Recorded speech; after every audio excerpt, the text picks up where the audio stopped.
جمعے کے دن قبرستان جانا چاہیے یا نہیں؟ شریعت نے کوئی پابندی نہیں لگائی کہ آپ فلاں دن قبرستان جائیں۔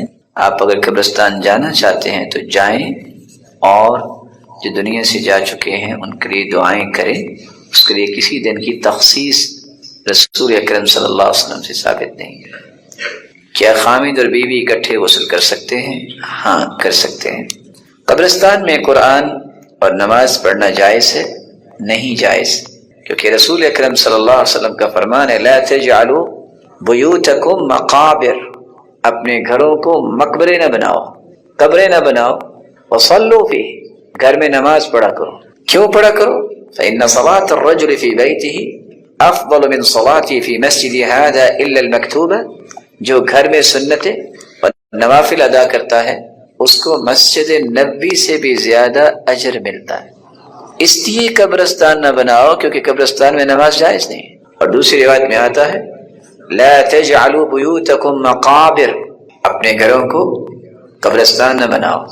اور سورۃ البقرہ پڑھا کرو فإن الشیطان ينفر من البيت الذي يقرأ فيه سورۃ البقرہ، جس گھر میں سورۃ البقرہ پڑھی جاتی ہے وہاں شیطان دوڑ جاتا ہے۔ تو حکم کیا دیا؟ گھر کو قبرستان نہ بناؤ کیونکہ قبرستان میں قرآن نہیں پڑھا جاتا۔ سورۃ البقرہ پڑھا کرو، جب پڑھو گے تو شیطان اس گھر سے دوڑ جائے گا۔ فإن أخذها برکہ وترکها حسرہ، جو سورۃ البقرہ کو لے لیتا ہے اس کے گھر میں برکتیں ڈیرے جما لیتی ہیں، اس کو چھوڑ دیتا ہے حسرتیں اس کے گھر میں ڈیرے جما لیتی ہیں۔ برکت چاہیے تو قرآن پڑھیے گھر میں، اور برکت سے محرومی کب ہوگی؟ جب قرآن کو گھروں میں نہیں پڑھا جائے۔ اگر آپ پھول ڈالتے ہیں تو کتنے دن تک یہ ہرے بھرے رہیں گے؟ بولیں، آپ سمجھنے کی کوشش کریں، کتنے دن رہیں گے تازہ؟ جن پھولوں کو آپ ڈالتے ہیں قبر کے اوپر، میت قبر میں ہوتی ہیں، دھوپ جو ہے اس کی کرنیں جب پڑتی ہیں یہ تو خشک ہو جاتے ہیں۔ یہ اچھا ہے جو سنت سے ثابت نہیں کہ یہ اچھا ہے دعا کریں اللہ اسے جنتی پھولوں والا بنائے۔ کیا اچھا ہے؟ دعا کرنی چاہیے۔ پھر اللہ کے رسول صلی اللہ علیہ وسلم کے زمانے میں پھول نہیں، حدیث میں آتا ہے من عرض علیہ ریحان فلا یردها، کوئی کسی کو پھول پیش کرتا ہے تو تم خوشبو پیش کرتا ہے اسے واپس نہ کرو۔ یہ اٹھانے میں بھی ہلکا ہوتا ہے، خوشبودار بھی ہوتا ہے۔ شرط یہ ہے کہ حدیث کا کوئی غلط مفہوم نہ لے لیں، یہ کوئی ویلنٹائن ڈے کے پھول نہ ہو۔ ہاں یہ بات سمجھنی چاہیے، اب تو فتنے کھڑے ہو گئے نا کہ اللہ کے رسول صلی اللہ علیہ وسلم جیسی ہستی اللہ نے پیدا کی، کہ آپ صلی اللہ علیہ وسلم کی قبر پہ پھول کسی صحابی نے ڈالے یا کسی صحابی کی قبر پہ ڈالے؟ نہیں۔ کچھ لوگ کپڑا رکھ دیتے ہیں، اب نہ جانے ہمیں تو اس بات کی بھی سمجھ نہیں آئی کہ کپڑا کیوں رکھ دیتے ہیں۔ اچھا جی، بس وہ سنا ہے کہ ساتھ کپڑا رکھنا چاہیے۔ سنا ہے؟ کس سے سنا ہے؟ کچھ پتہ نہیں۔ کچھ لوگ کیا کرتے ہیں، اذان کہتے ہیں کہ اللہ کے رسول نے اس کا حکم دیا۔ اگر تو آپ مومن ہیں تو مومن کے سامنے باتیں ہی دو ہیں، ترکت فیکم امرین لن تضلوا ما تمسکتم بہما کتاب اللہ وسنت رسولہ، دو چیزیں میں چھوڑ کے جا رہا ہوں، ایک اللہ کی کلام ہے، ایک اس کے رسول کی سنت ہے۔ جب تک اس کو تھامے رکھو گے کبھی بھی گمراہ نہیں ہو۔ کہ اللہ کے رسول صلی اللہ علیہ وسلم نے یہ کپڑا رکھنا، یہ پھولوں کا ایک شاپر رکھنا، یہ اذان کہنا، یہ چادر ڈالنا جو منقش چادر ہوگی، نہ جانے اس پہ کیا کچھ لکھا ہوتا ہے، یا فاتحہ پڑھنا، کیا ایسا کوئی کام اللہ کے رسول نے بھی کیا؟ یعنی حیرانگی کی بات یہ ہے، حکم یہ ہے کہ جب کوئی وفات کے قریب ہو لقنوا موتاکم، جو قریب المرگ ہے اسے کلمہ پڑھاؤ۔ یہ تو ہوگی حدیث۔ ہم کیا کہتے ہیں؟ اس وقت کسی کا کوئی خیال نہیں آتا، جب چار پہ اٹھاتے کہتے ہیں کلمہ شہادت۔ آپ غصہ نہ کیجیے، سمجھیے اس کا کیا معنی ہے؟ کلمہ شہادت، شہادت کا کلمہ دعا ہے؟ بولیں، کلمہ شہادت، شہادت کا کلمہ دعا ہے؟ کیا معنی ہے اس کا؟ نہ اللہ کے رسول نے یہ کہا، نہ صحابہ نے کہا، اور نہ ہی اس کا کوئی معنی ہے کہ دعا بن جائے۔ اگر آپ نے کہنا ہے تو اللہ کے رسول کی طرح کہو۔ جب ابو سلمہ رضی اللہ تعالی عنہ ان کے چہرے سے چادر ہٹائی جب فوت ہوئے تو آپ نے کیا فرمایا؟ اللہم ارفع درجتہ فی المہدیین، اللہ اس کے درجے بلند فرما. یہ تو دعا ہوگی نا. اللہم ارفع درجتہ فی المہدیین واخلفہ فی عاقبہ فی الغابرین، اللہ اس کے پچھلوں کو بھی نیکی کرنے والا بنا. واغفر لنا ولہ یا رب العالمین، اللہ اسے بھی معاف کر دے، ہمیں بھی معاف کر دے. کو بات سمجھ آتی ہے نا؟ اگر آپ نے کچھ کہنا ہی ہے تو اس کے دعا کریں، اللہم اغفر لنا، اللہ اس کی بخشش فرما، اللہم ارحم، اللہ اس پہ رحم فرما. رسول اللہ صلی اللہ علیہ وآلہ وسلم نے فرمایا، جب سیدنا سعد رضی اللہ تعالی عنہ کی والدہ گرامی اللہ کے پاس چلی گئی، کہتے ہیں یا رسول اللہ ان امی ماتت، میری والدہ تو اللہ کے پاس چلی گئی، فأی الصدقۃ افضل، سب سے افضل صدقہ کون سا ہے جو میں اپنی والدہ کی طرف سے کر سکتا ہوں؟ قال علیک بالماء، علیک بسقی الماء، لوگوں کے لیے پانی کا بندوبست کرو. صحابی آ کے سوال کرتے ہیں یا رسول اللہ علمنی عملا یدخلنی الجنة ویبعدنی عن النار، ایسا عمل بتائیے جہنم سے دور ہو جاؤں، جنت میں داخل ہو جاؤں. فرمایا لقد اقصرت الخطبہ ولكن عرضت المسألہ، بات تو بڑی چھوٹی کی ہے لیکن بہت بڑی بات تم نے پوچھ دی ہے. اگر جہنم سے بچنا چاہتے ہو، جنت میں جانا چاہتے ہو تو کیا کرو؟ اطعم الجائع، کسی بھوکے کو کھانا کھلا دو. فإن لم تطق ذلك، اتنے پیسے نہیں ہیں. واسق الظمآن، کسی پیاسے کو پانی پلا دو، اتنی بھی طاقت نہیں ہے. وأمر بالمعروف وانہ عن المنکر، نیکی کا حکم کیا کر، برائی سے منع کر. ڈرتے ہو کہ کوئی مارے گا، اتنی بھی طاقت نہیں ہے. وکف لسانک الا عن خیر، زبان کی حفاظت کر لو، جب بھی بولو اچھی بات بولا کرو، قیامت کے دن جہنم سے بچ جاؤ گے، جنت میں چلے جاؤ. رسول اللہ صلی اللہ علیہ وسلم نے فرمایا یحشر الناس یوم القیامہ اعری ما كانوا قط واظمأ ما كانوا قط، قیامت کے دن لوگ اکٹھے ہوں گے، کبھی زندگی میں اس طرح بے لباس نہیں ہوں گے جس طرح اس دن ہوں گے. کبھی زندگی میں اجوع ما كانوا قط، کبھی ان کو بھوک نہیں لگی ہوگی جتنے اس دن بھوکے ہوں گے.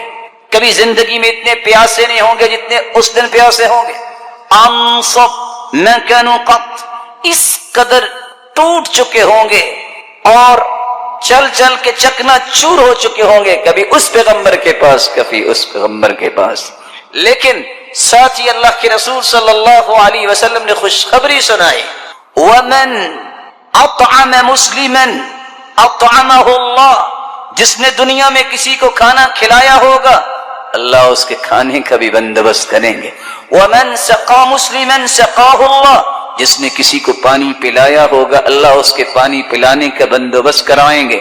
من کسا مسلما کساہ اللہ، جس نے کسی کو لباس دیا ہوگا اس نے اللہ ذو الجلال اس کے لباس کا بندوبست فرمائیں گے.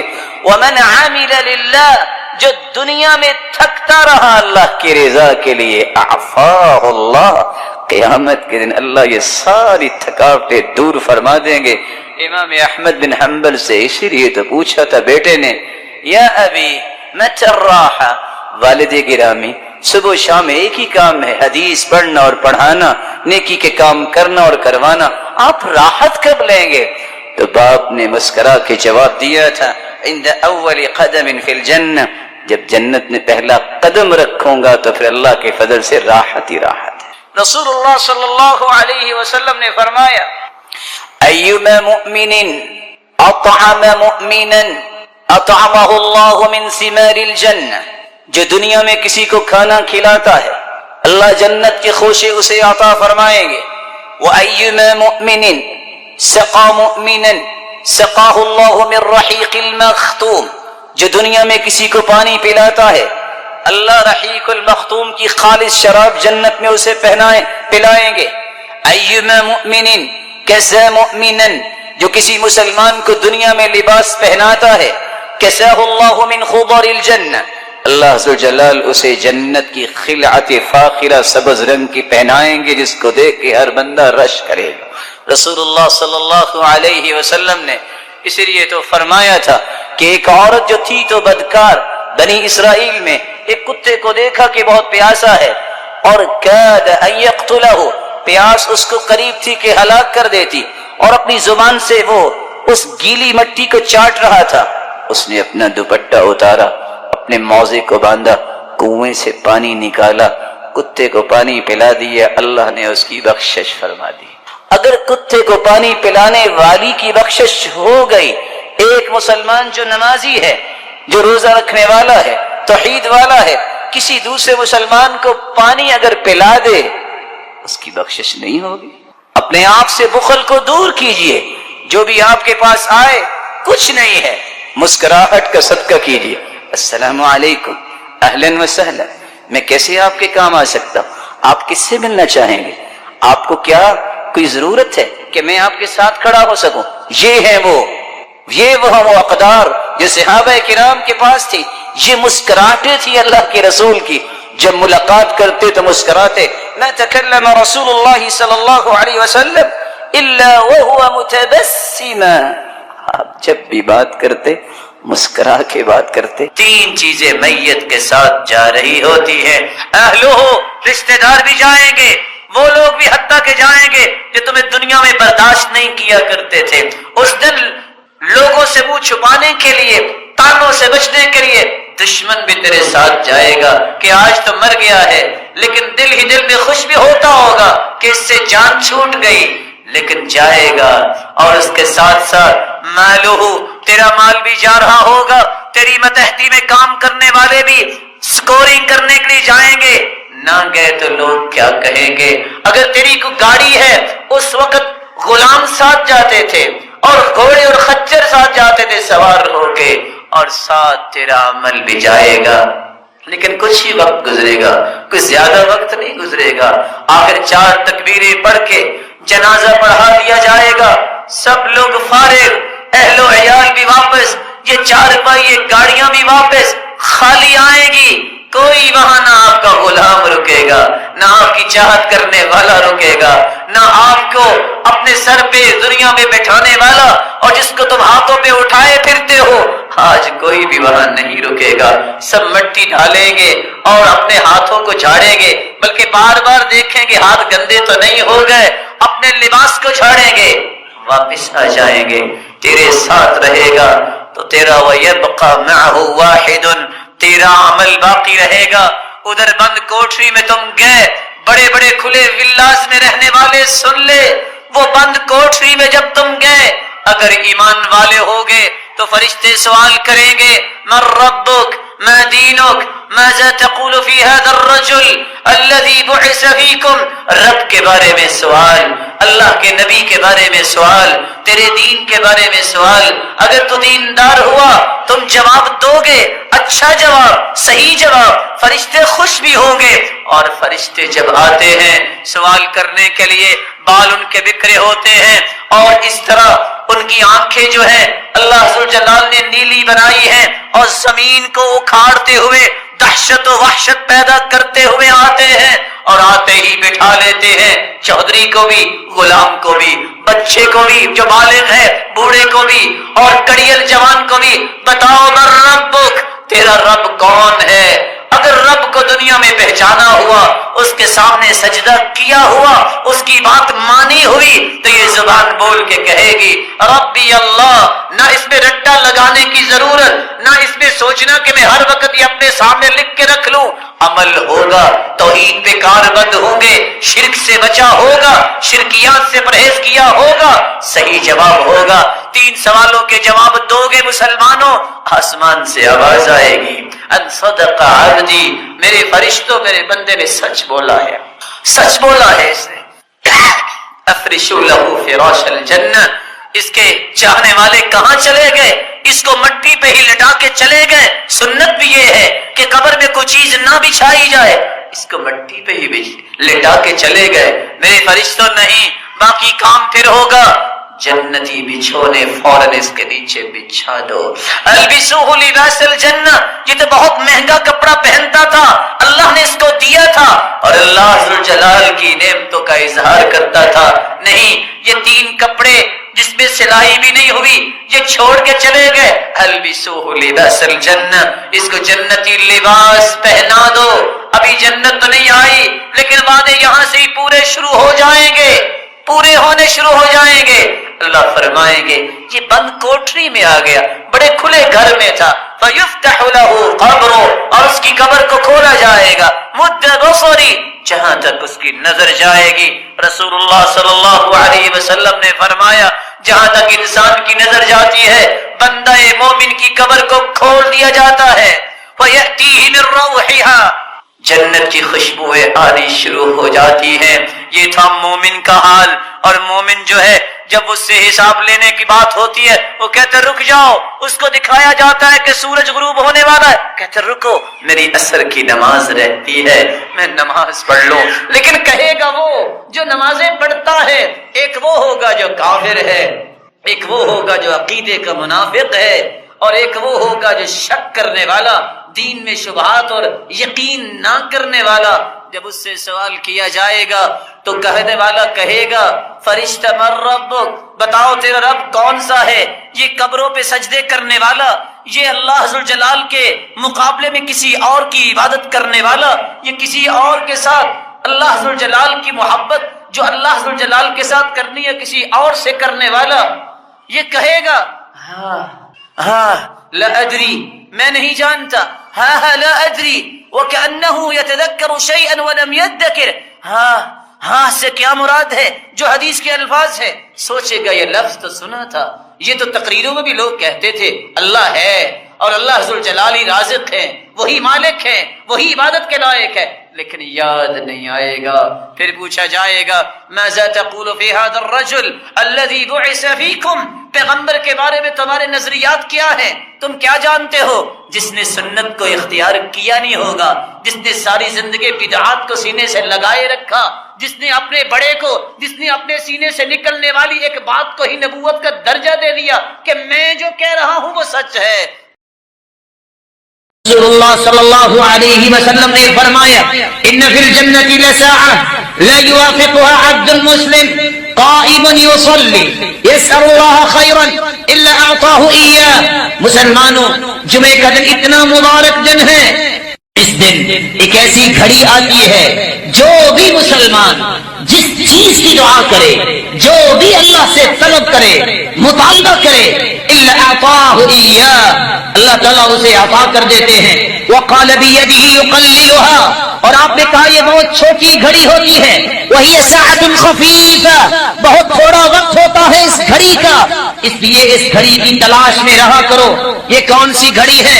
علماء نے مختلف اقوال پیش کیے، دو روایتیں ہمیں اس کی وضاحت کرتی ہیں۔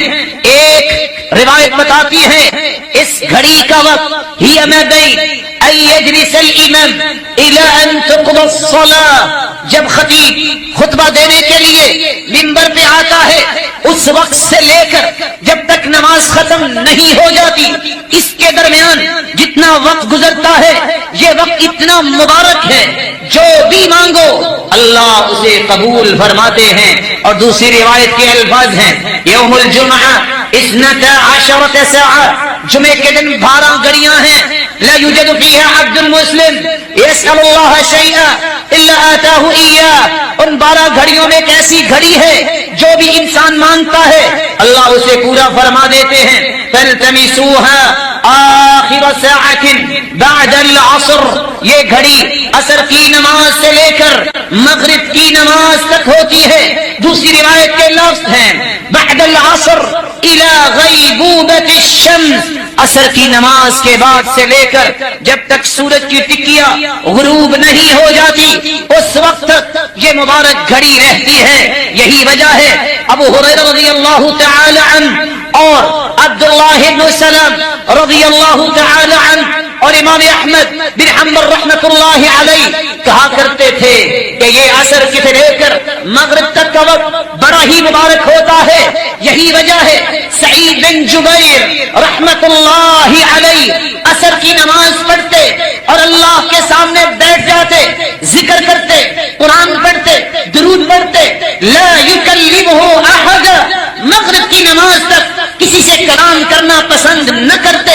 اور سلف صالحین کا یہ رویہ رہا ہے، جمعے کا دن ہوتا اور عصر کی نماز پڑھنے کے بعد اپنے گھر بھی جاتے، دروازہ بند کر لیتے اور اور کسی کو مغرب تک آنے کی اجازت نہ دیتے۔ سبب کیا ہے؟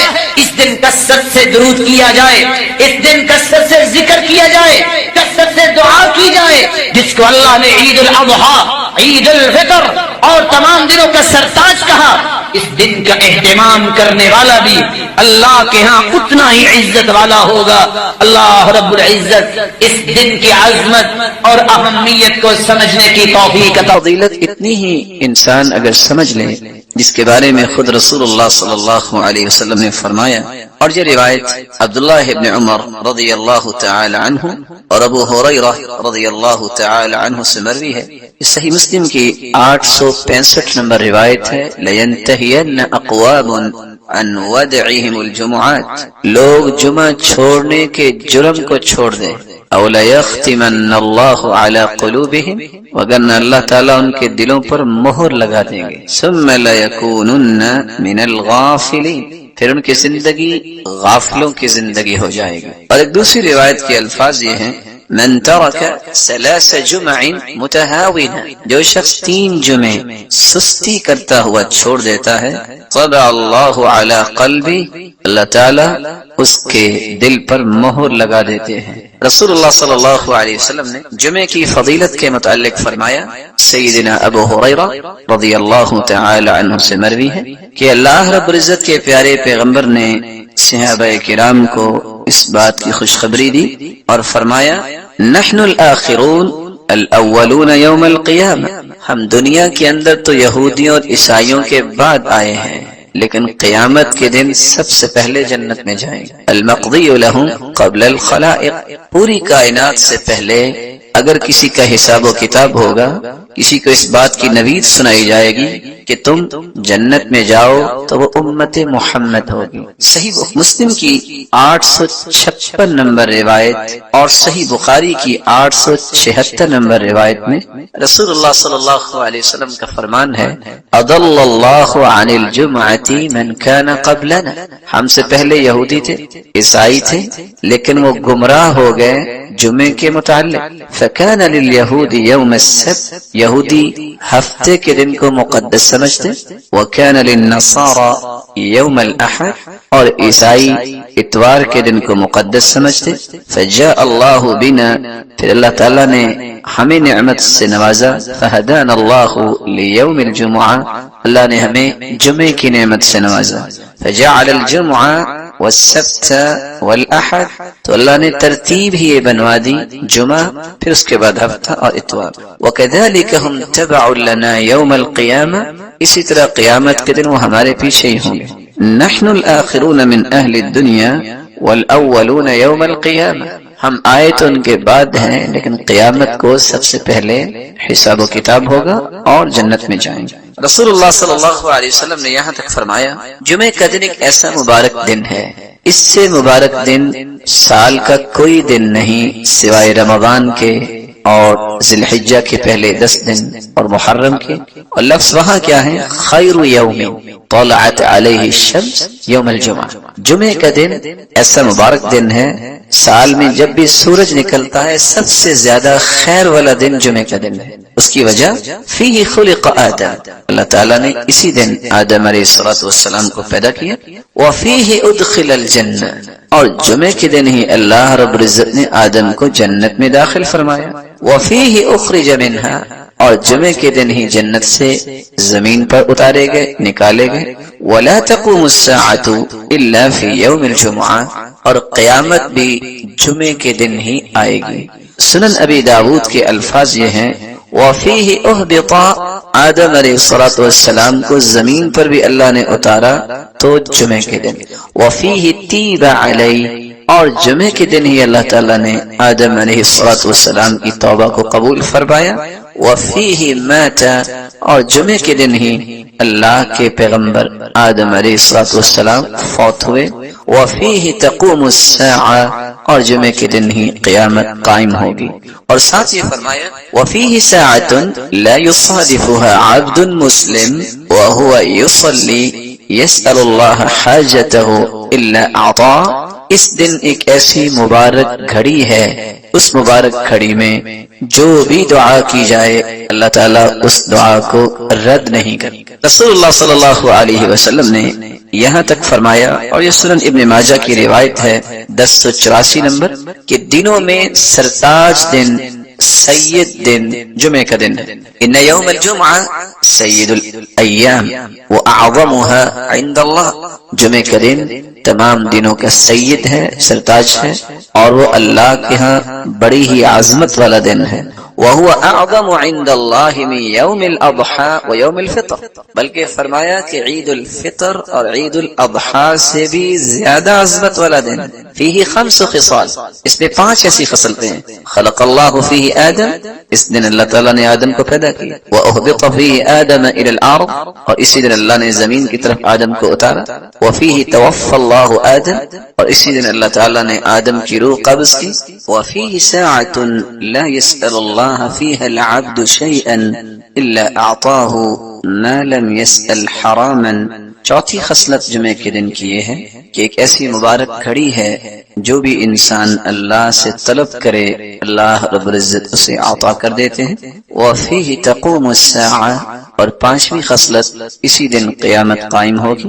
ما من ملک مقرب ولا سماء ولا ارض ولا ریاح ولا جبال ولا بحر الا وهن يشفقن من يوم الجمعہ، فرشتے، آسمان اور زمین، ہوائیں اور پہاڑ اور سمندر اس دن سے خوف کھاتے ہیں کہ اس دن قیامت قائم ہوگی۔ رسول اللہ صلی اللہ علیہ وسلم نے جہاں اس کو دنوں کا سرتاج کہا، وہاں یہ لفظ بھی صحابہ کرام کو بیان کیے، ان من افضل ایامکم یوم الجمعہ، یہ افضل ترین دن ہے۔ بقیہ چیزوں کو بیان کرتے ہوئے آپ نے یہ بھی فرمایا فَأَكْثِرُوا عَلَيَّ مِنَ الصَّلَاةِ فِي، جمعے کے دن تم کثرت سے درود پڑھا کرو، فَإِنَّ صَلَاتَكُمْ مَعْرُوضَةٌ عَلَيَّ، کیونکہ تمہارا سلام مجھے پہنچایا جائے گا۔ رسول اللہ صلی اللہ علیہ وسلم کے صحابہ نے سوال کر دیا کہ ہم اگر درود پڑھیں گے تو آپ کے پاس کیسے پہنچے گا؟ تو جواب دیا ان اللہ حرم علی الارض ان تأکل اجساد الانبیاء، اللہ تعالیٰ نے زمین پر حرام کر دیا ہے کہ وہ انبیاء کے جسد مبارک کو نقصان پہنچائے یا کھائے، تو تمہیں ثواب اور اجر سے نوازا جائے گا۔ اور یہ روایت سنن ابی داود کی 1047 نمبر، اور سنن النسائی کی 1373 نمبر، اور سنن ابن ماجہ کی 1082 نمبر۔ رسول اللہ صلی اللہ علیہ وسلم نے فرمایا جمعے کا دن تھا تو جبریل امین تشریف فرما ہوئے، اور جبریل امین نے اپنی ہتھیلی پہ ایک سفید شیشے کی طرح ایک چیز مجھے دکھائی، فی وسطها كالنكتة السوداء، جس کے درمیان ایک کالا نشان تھا۔ فقال ما هذه يا جبريل، میں نے سوال کیا جبریل یہ کیا؟ قال هذه الجمعة يعرضها عليك ربك لتكون لك عيدا، یہ تیرے رب کی طرف سے تحفہ ہے، جمعے کا دن ہے اور آپ کے لیے اللہ نے اس کو عید بنایا ہے، وَلِقَوْمِكَ مِن بَعْدِكَ، اور آپ کی قوم کے لیے بھی عید ہے۔ اور ایک دوسری روایت کے الفاظ یہ روایت طبرانی کی روایت ہے، اور شیخ البانی رحمۃ اللہ علیہ صحیح الترغیب والترہیب میں اس کو صحیح کہہ رہے ہیں۔ آپ کے زبان اقدس سے یہ الفاظ بھی نکلے ان هذا اليوم جعلہ اللہ عیدا للمسلمین، اللہ تعالیٰ نے جمعے کے دن کو مسلمانوں کے لیے عید کا دن بنایا ہے۔ بلکہ رسول اللہ صلی اللہ علیہ وسلم نے فرمایا ان فی الجنۃ لسوقا یأتونها کل جمعہ، جمعے کا مبارک دن اللہ جنت میں بھی رکھے، جنت میں ایک بازار ہوگا یأتونها کل جمعہ، صحیح مسلم کی 2833 نمبر روایت ہے کہ جنت میں بھی ایک بازار ہوگا جس میں جنتی جمعے کے دن آئیں گے، کیا کیفیت ہوگی یہ اللہ ہی جانتے ہیں۔ اور اگر اس کو دوسرے لفظوں میں آپ کہہ سکیں کہ جنت میں بھی اللہ تعالیٰ جمعہ بازار جنتیوں کی خواہشوں کو پورا کرنے کے لیے لگوائیں گے۔ فتحب ريح الشمال، شمال کی طرف سے ہوا آئے گی، فتحسو في وجوههم وثيابهم، جو جنتیوں کے لباس اور ان کے چہروں پہ پڑے گی، فيزدادون حسنا وجمالا، تو اللہ کی طرف سے اس گرد پڑنے سے جو گرد نہیں ہوگی، اس مٹی کی وجہ سے ان کے حسن میں اضافہ ہوگا، فَيَرْجِعُونَ إِلَىٰ أَهْلِهِمْ، جب وہ گھروں کو واپس پلٹ کے آئیں گے، وَقَدِ ازْدَادُوا حُسْنًا وَجَمَالًا، تو گھروں والے بھی اس سے زیادہ خوبصورت ہو چکے ہوں گے. فَيَقُولُ لَهُمْ أَهْلُوهُمْ، تو وہ کہیں گے گھروں والے، وَاللَّهِ لَقَدِ ازْدَدْتُمْ بَعْدَنَا حُسْنًا وَجَمَالًا، اللہ کی قسم تم تو ہمارے بعد اور زیادہ حسن میں ہو گئے ہو. فَيَقُولُونَ، تو وہ جواب دیں گے، وَأَنْتُمْ وَاللَّهِ لَقَدْ ازْدَدْتُمْ بَعْدَنَا حُسْنًا وَجَمَالًا، اللہ کی قسم ہم تو ہوئے آپ بھی اللہ کی رحمت سے حسن و جمال میں اور زیادہ ہو گئے. رسول اللہ صلی اللہ علیہ وسلم فضیلتوں کے ساتھ ہمیں دو حکم دیے ہیں. پہلا حکم کہ جمعے کے دن کثرت سے درود پڑھا جائے. دوسرا حکم، اس میں ایک ایسی مبارک گھڑی ہے جو بھی دعا کی جائے وہ دعا رد نہیں ہوتی. وہ کون سی گھڑی ہے، وہ کون سا وقت ہے جب دعا کی جائے تو دعا رد نہیں ہوتی؟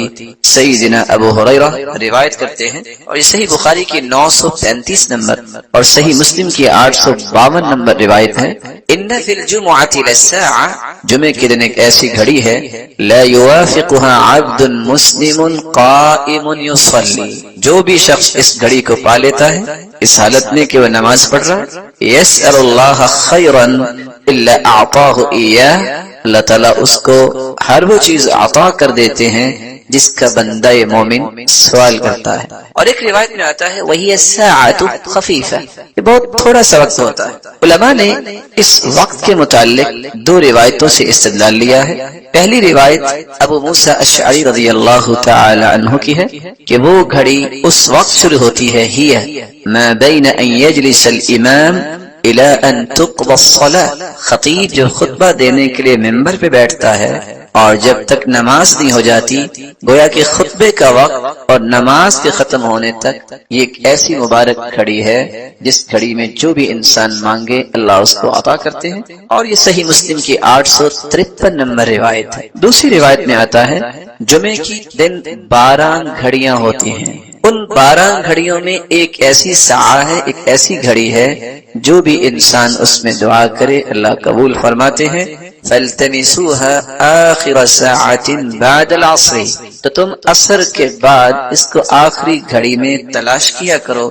یہ روایت سنن النسائی کی 1387 نمبر روایت ہے. علماء محدثین نے ان دونوں احادیث کو سامنے رکھتے ہوئے اس بات کو راجح قرار دیا ہے کہ عصر کے بعد کا وقت ایسا مبارک وقت ہے کہ اس میں ایک ایسی گھڑی ہے جس گھڑی میں انسان دعا کرے تو اللہ رب العزت اس کی دعا کو رد نہیں کرتے، اس کو عطا کر دیتے ہیں.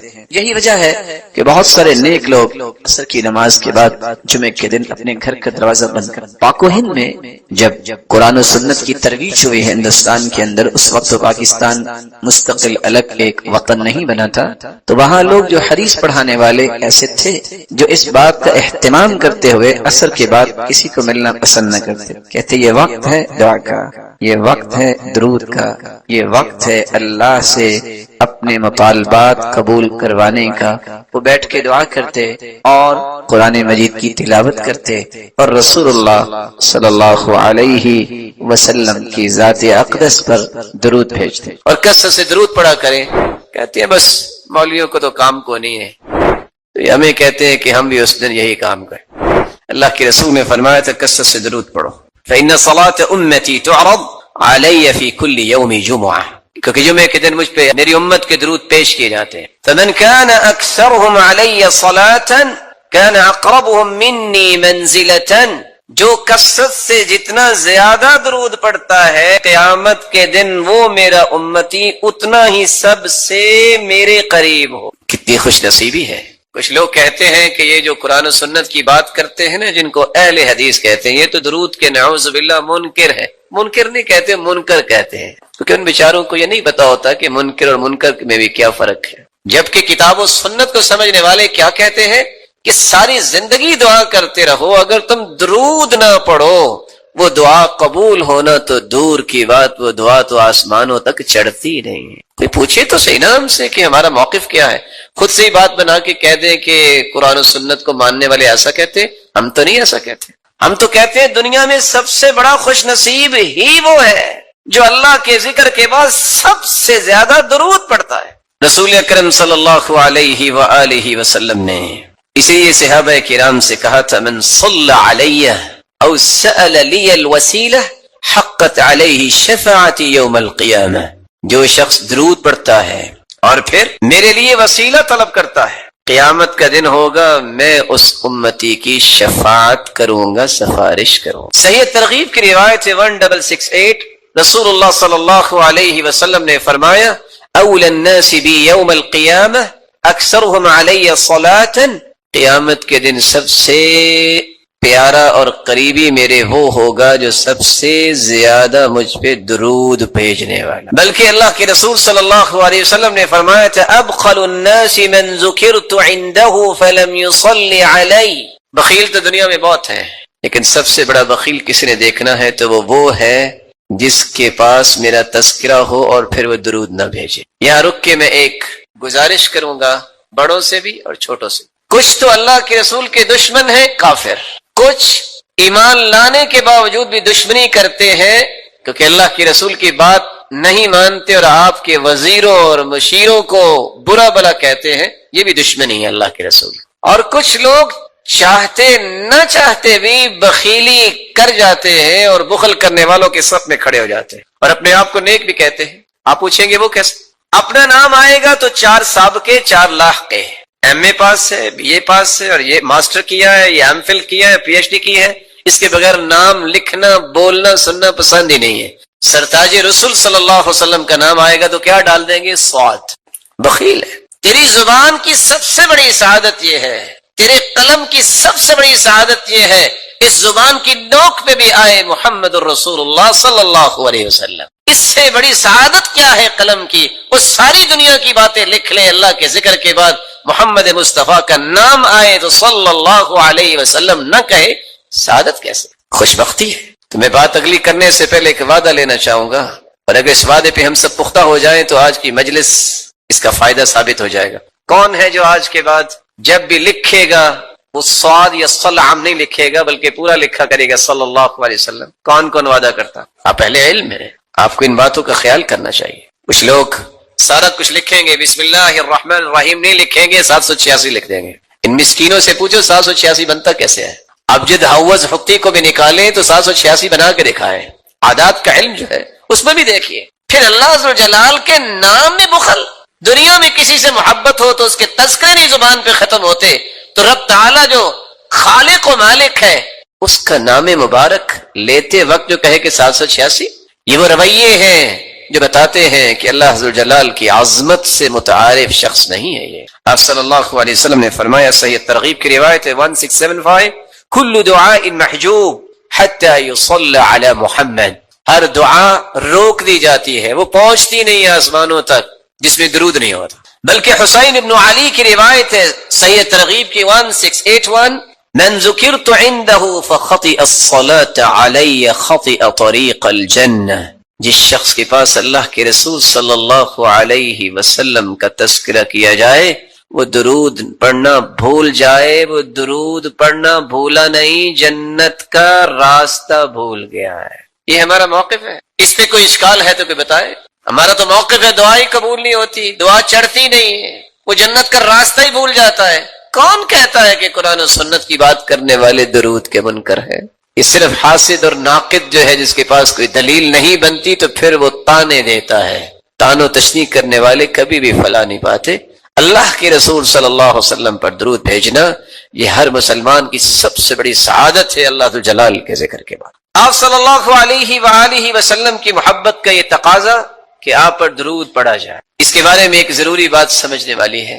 کتنے لوگ ترجمہ کرتے ہیں ان اللہ وملائکتہ یصلون علی النبی، ان اللہ وملائکتہ، بے شک اللہ ذو الجلال اور اس کے فرشتے، یصلون علی النبی، وہ نبی پر درود بھیجتے ہیں۔ یہ ترجمہ ٹھیک نہیں ہے۔ یا ایھا الذین آمنوا صلوا علیہ وسلموا تسلیما، اے مومنو تم بھی درود پڑھو۔ لفظ صلاۃ جب اس کی نسبت اللہ ذو الجلال کی طرف کی جائے، ویسے تو صلاۃ کے 18 معنی ہیں عربی زبان، لیکن جب یہ کہا جائے صلی اللہ، اس کا مطلب ہوتا ہے اللہ ذو الجلال رحمتوں کی برکھا برسائیں گے، تعریف کریں گے۔ ابو امامہ الباہلی رضی اللہ تعالی عنہ فرماتے ہیں رآنی النبی صلی اللہ علیہ وسلم وانا احرک شفتي، آپ صلی اللہ علیہ وسلم نے مجھے دیکھا کہ میں جب بیٹھا ہوتا تو میرے ہونٹ حرکت کرتے. پوچھا یا ابا امامہ بأي شيء تحرك شفتيك، یہ آپ کے ہونٹ حرکت کرتے مجھے نظر آتے ہیں، کیا پڑھتے ہو؟ قال اذکر اللہ. اللہ کے رسول آپ نے تو فرمایا تھا کہ نجات ملتی اس کو ہے دنیا کی مصیبتوں اور دکھوں اور غموں سے، اور اسی طرح قبر اور حشر سے جو کثرت سے ذکر کرتا ہے. فرمایا الا اخبرک باکثر بافضل من ذکرک باللیل والنہار. ابو امامہ تم 24 گھنٹے ذکر کرتے رہو دن اور رات، اس سے بھی اچھا اور اس سے بھی افضل ذکر جو 24 گھنٹوں کے اذکار سے بھی زیادہ اجر کا باعث ہے، زیادہ افضل ہے، میں تمہیں نہ بتا دوں؟ کہا اللہ کے رسول اور کیا چاہیے؟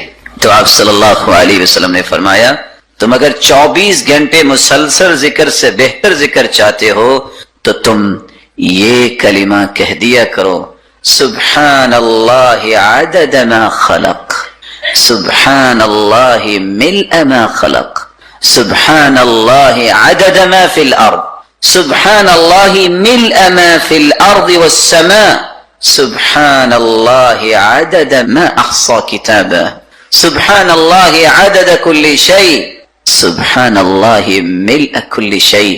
یہ 4 کلمات تم پڑھ لو، اجر اتنا ہی ملے گا کہ 24 گھنٹے تم اللہ کے ذکر ہی کرتے رہے. صبح شام کثرت سے اللہ کا ذکر کریں. کون سے اذکار؟ ایک چھوٹا سا جملہ ہے سبحان اللہ. حدیث کہتی ہے کہ اگر کوئی شخص 100 مرتبہ سبحان اللہ کہہ دے اللہ اسے 100 غلام آزاد کرنے کا اجر عطا کر دیں گے. ایک چھوٹا سا اور بھی کلمہ ہے الحمدللہ. کوئی ہے جو 100 گھوڑے وقف کر سکتا ہے اللہ کی راہ؟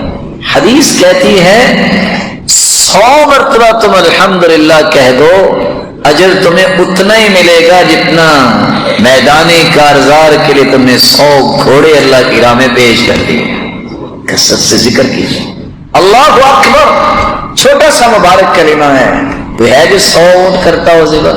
حدیث کہتی ہے اللہ اکبر 100 مرتبہ پڑھ لو گے، اللہ ساز و سامان سے لدے ہوئے 100 اونٹ اللہ کی راہ میں پیش کیے جانے پر جو اجر ملتا ہے اللہ اتنا اجر عطا کرتا ہے.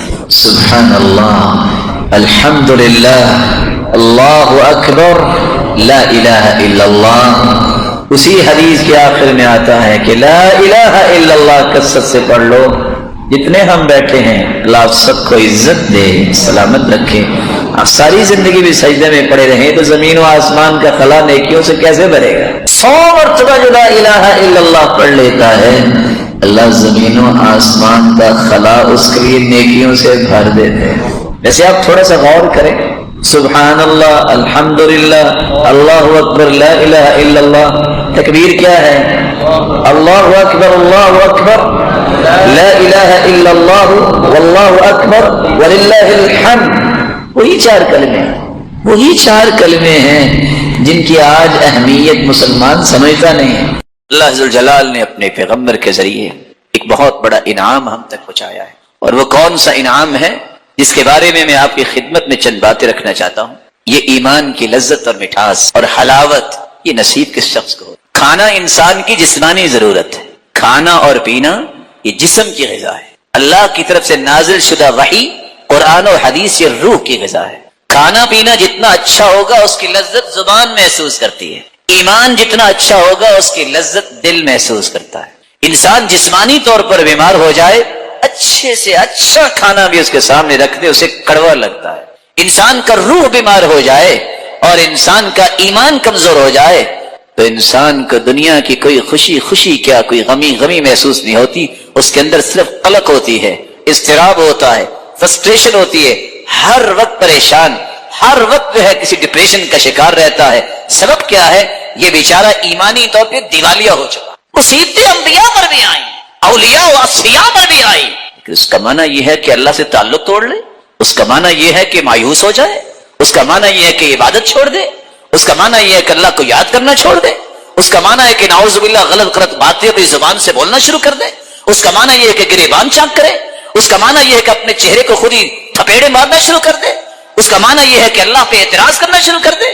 نہیں، ایمان کا معنی یہ ہے کہ کہا جائے کل لن یصیبنا الا ما كتب اللہ لنا هو مولانا، جو بھی حالات پیش آئیں گے وہ میرے رب نے فیصلہ کیا ہے، اور اللہ ذو جلالہ ہمارا مولا ہے، وہی ہمارا مالک ہے، اس کے فیصلے پہ ہم راضی ہیں۔ لذتی و راحتی فیما قدر علی، میری زندگی کی اصل لذت و حلاوت اور مٹھاس یہ ہے میرے رب نے جو فیصلہ کیا ہے وہ بالکل ٹھیک کیا ہے، میں اس پہ راضی۔